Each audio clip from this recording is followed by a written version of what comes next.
Nettayam government ഹൈസ്കൂളിൽ LED bulb നിർമ്മാണ ശില്പശാല സംഘടിപ്പിച്ചു.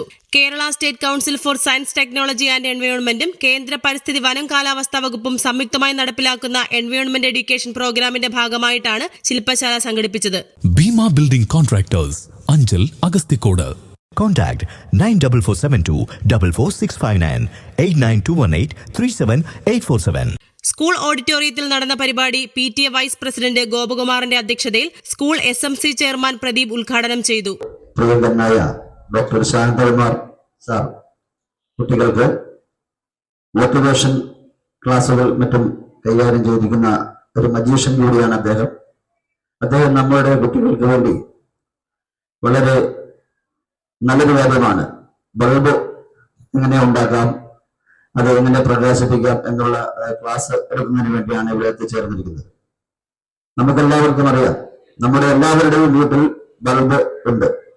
നിങ്ങൾ എല്ലാവരും ഇത് കണ്ടുപഠിച്ചതിന് ശേഷം നാളെ ചെന്ന് സ്വന്തമായിട്ട് രക്ഷകർത്താക്കളുടെ ഒന്നും അനുമതിയില്ലാതെ സ്വന്തമായി ബൾബുകൾ ഉണ്ടാക്കി കണ്ടെടുക്കുന്ന അവസ്ഥ ഉണ്ടാവരുത്. അതുകൊണ്ട് എല്ലാം ചോദിച്ച് മനസ്സിലാക്കി അതിനുശേഷം ഇത് കണ്ടുപഠിച്ച് നിങ്ങൾക്ക് ഒരു തൊഴിലും കൂടുതലായും പഠനത്തോടൊപ്പം ഒരു നല്ല കാര്യമാണ്. സ്കൂൾ പ്രഥമാധ്യാപകൻ സ്വാഗതം പറഞ്ഞ ചടങ്ങ് അധ്യാപകനും പ്രഭാഷകനുമായ ഡോക്ടർ ശാന്തകുമാർ വിദ്യാർത്ഥികൾക്ക് ക്ലാസ് എടുത്തു. മാറ്റം സൃഷ്ടിച്ചത് അതിനു മുമ്പ് ഉണ്ടായിരുന്ന ബൾബിന് എന്താ പറയുന്നത്, സാധാരണ ഫിലമെന്റ് ലാമ്പുകൾ. ആ ഫിലമെന്റ് നിർമ്മിക്കാൻ ഉപയോഗിച്ചിരുന്നത് ടങ്സ്റ്റൺ ആണ്, അല്ലേ?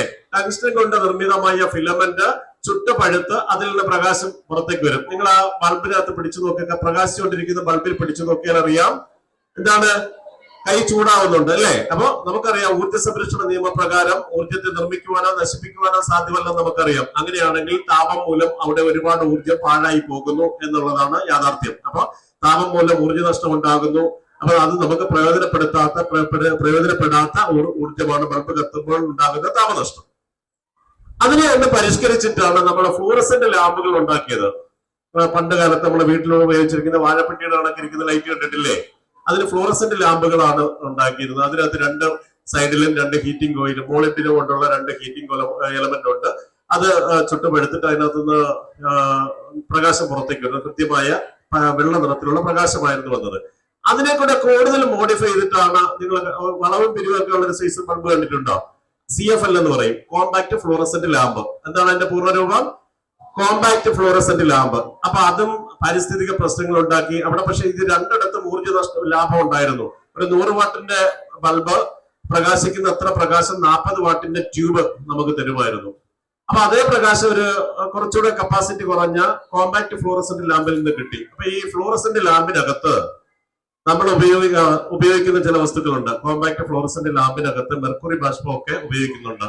ഇത് പൊട്ടി നമ്മുടെ കിണറിനകത്തൊക്കെ പോയിട്ട് നമുക്ക് അതിനകത്തുള്ള സാധനങ്ങൾ, കെമിക്കൽസ് നമുക്ക് ആരോഗ്യ പ്രശ്നങ്ങൾ ഉണ്ടാക്കിക്കൊണ്ടിരുന്നു. അപ്പൊ അതുകൊണ്ട് അതിനെ റീപ്ലേസ് ചെയ്തിട്ടാണ് ലൈറ്റ് എമിറ്റിംഗ് ഡയോഡ് LED എന്ന് പറയുന്ന ബൾബ് രംഗത്തേക്ക് വരുന്നത്. 9 വാട്ട് LED ബൾബ് ഉണ്ടെങ്കിൽ ഏകദേശം 60 വാട്ടിനകത്തികം പ്രകാശം നമുക്ക് കിട്ടുന്നു എന്നുള്ളതാണ് യാഥാർത്ഥ്യം.